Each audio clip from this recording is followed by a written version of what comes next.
From the Husker Hawkeye Midwest Security Laminate Studio, I'm Travis Justice. Dr. Rob Zaska back again for another preview. This time the Iowa Hawkeyes taking on the Pitt Panthers. And Rob, the Hawkeyes coming off a very disappointing loss in that rivalry game to Iowa State.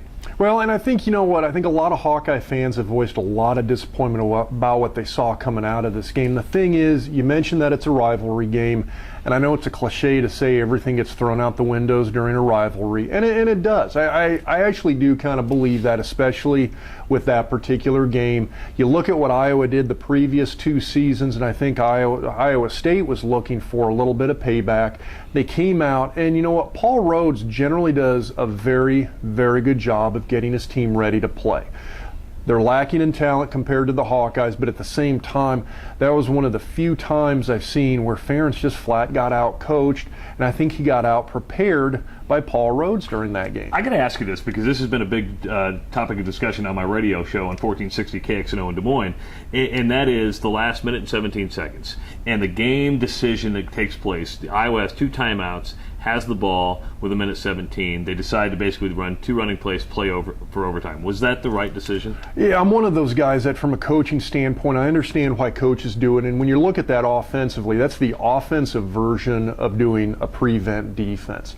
You don't want to give anything up. You don't want to take that big risk with a turnover. However, I'm one of those guys that I think in that particular setting, you've got the two timeouts, you've got over a minute. That's a lot of time, especially when you factor in those timeouts. I would have liked to have seen Ferentz go ahead and take a shot at the end zone, at least try and get down there and get within field goal range and put something up. You know, you look at the risk reward of it, and I think the reward so much outweighs the risk in that setting. I think they should have gone for and tried to put the points up. You know, offensively, the Hawkeyes still seem okay. Coker goes for 134 last week. Vandenberg looks okay. I think people were shocked at the defensive performance against Iowa State and not being able to stop, especially a running quarterback, a dual threat quarterback in Steele James. Well, and they really didn't do a good job of getting pressure on them. Now, they got back in there a few times, but you look at Iowa State, you look at what Iowa's got defensively, I still think they've got plenty of talent. I don't think the cupboard's anywhere remotely bare. We just haven't seen these guys step up yet, and I think that was a little bit of an unexpected performance. Iowa came out. I don't think they were expecting to get punched in the mouth by Iowa State's offense, and they did.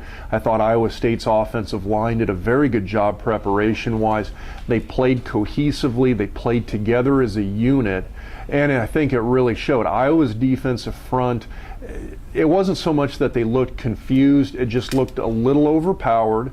And I don't think they were expecting to come out and see the type of power game that the offensive line from Iowa State put out there. You mentioned getting punched in the face, and when you were a player, let's go back to '92, when you were playing, you got beat by Iowa State. How do you bounce back from getting punched in the face? During the course of a game, it's awfully hard to. If it's during the game that happens, you know, you've prepared for certain things, you've got a mental mindset that you spent a week trying to get ready for. If you come out and another team comes out a little bit more aggressive, a little bit better prepared than you thought they were, it's hard to make that adjustment in the game. Now, in the big picture, bouncing back here going into this next week, I think it's a little bit easier. The biggest thing is you chalk it up to a learning experience. You don't get down on yourself.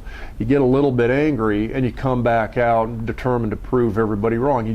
You go back to the drawing board a little bit. You know you've got to be a little bit better prepared than you were the week before. Pitt Panthers pose a problem for the Hawks or not?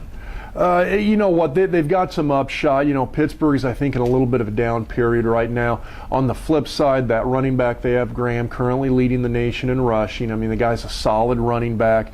You don't have the best offensive line, though, in front of him, and Pittsburgh's really had to kind of rely on that running game to get to where they are at this point, which is still not a great team. Their quarterback, Sunseri, I got to double check my stats, but I believed he was sacked 5 times last week. And you look at their schedule, it just hasn't been that strong of a schedule. So the fact that I don't think the passing game is going to be a big threat to the Hawkeyes this week. They got to buckle down. Iowa State was able to move the ball on the ground against Iowa. And I think that's going to be a little bit of a problem. Iowa needs to show that that was a little bit of a fluke game against Iowa State, that they can bounce back and they can shut down what's probably still going to be a primarily rushing offense in Pittsburgh. So a big opportunity for the Iowa defense and a big opportunity for Iowa to bounce back in a classic Big Ten, Big East matchup. For Dr. Rob Zatowski, I'm Travis Justice from the Husker Hawkeye Midwest Security Willamette Studios.